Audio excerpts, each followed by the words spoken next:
For what purpose does the gentleman seek recognition? I rise in opposition to the amendment. Gentleman's recognized. I would like to yield 1.5 minutes to my colleague and good friend, Mr. Tiffany from Wisconsin. Gentleman's recognized for 1.5 minutes. Thank you very much, and thank you, Madam Speaker.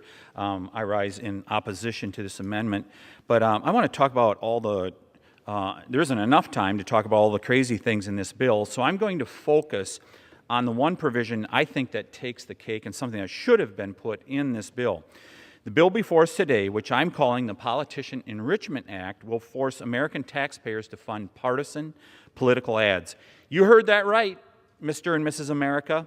All those negative, mudslinging campaign ads you see on TV every election cycle, the ones you can't stand, well, now you have to pay for them too. In fact, you get to chip in $6 of your money for every $1 the politicians raise.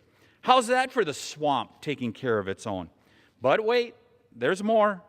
This new taxpayer-funded gravy train will expand a loophole in campaign finance law that is already big enough to drive a fully loaded Brinks truck through.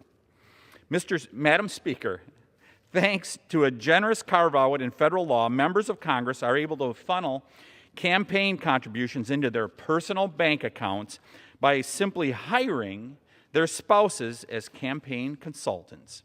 In fact, one high-profile member of the body, this body, exploited this loophole to the tune of $2.8 million in the last election cycle. You think it's bad now, Joe and Jane taxpayer? Just wait until you see how bad it gets when you're paying for it.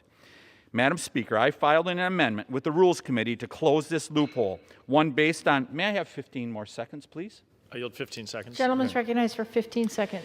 One based on a bipartisan proposal introduced by Mr. Schiff and supported by Mr. Hoyer, Mr. Clyburn, and Speaker Pelosi in the 110th Congress. But the Rules Committee chose not to allow us to vote on that amendment today. I wonder why. I yield back. Gentlelady from Missouri.